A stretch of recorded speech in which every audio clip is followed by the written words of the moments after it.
Hello friends welcome to my channel CM cooking vlogs. Actually recipe వచ్చేసరికి weekend కదా, chicken curry with పుదీనా rice అన్నమాట। Super tasty curry అన్నమాట। 1 KG chicken ని 2-3 times wash చేసుకొని కళాయిలో ఒక 5 స్పూన్స్ ఆయిల్ తీసుకొని దాంట్లో కొంచెం వేగనిచ్చి కల్లుప్పు కొంచెం వేసుకొని క్రిస్టల్ సాల్ట్ వేసుకొని కొంచెం వేగనివ్వాలి। ఈ లోపు మనం మిక్సీ జార్లో కొంచెం గసగసాలు, అల్లము, వెల్లుల్లిపాయ, పచ్చిమిర్చి, 2 ఉల్లిపాయలు తీసుకొని పేస్ట్ చేసి ఆ పేస్ట్ని పీసెస్ని చుట్టూ పైకనేసి మధ్యలో కొంచెం ఆ పేస్ట్ని అట్లా వేసి మనం కలిపామ అట్లా వదిలేసామంటే కొంచెం ఫ్రై అవుతుంది। సో అది మగ్గిన తర్వాత మళ్ళీ ముక్కలకి పట్టేలాగా ఆ పేస్ట్ అంతా మనం కలుపుకోవాలి।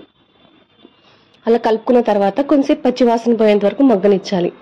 మగ్గిన తర్వాత 2 టేబుల్ స్పూన్ కారం తీసుకున్నాను। ఆ ముక్కలకి కారం కూడా బాగా కలిసేటట్టు కలుపుకోవాలన్నమాట।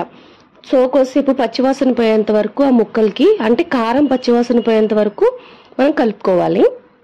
తర్వాత 1 గ్లాస్ వాటర్ తీసుకున్నాను, ఎందుకంటే ముక్క ఉడకాలి, ఆ గ్రేవీ అంతా పీస్కి పడితే చాలా టేస్ట్ బాగుంటుంది।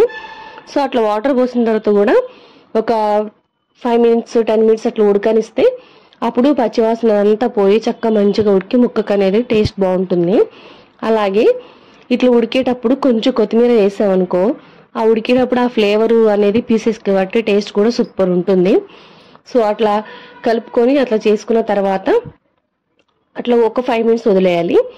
తర్వాత లాస్ట్కి ధనియాల పొడి, దాల్చిన చెక్క, లవంగ పొడి వేసుకొని అది కూడా కలుపుకొని అది కూడా ఒక 2 మినిట్స్ పచ్చివాసన పోయేంత వరకు చక్కగా కలుపుకొని ఒక 2 మినిట్స్ ఉడకనిచ్చి దాంట్లో కొత్తిమీరతో గార్నిష్ చేసుకుని దించడమే।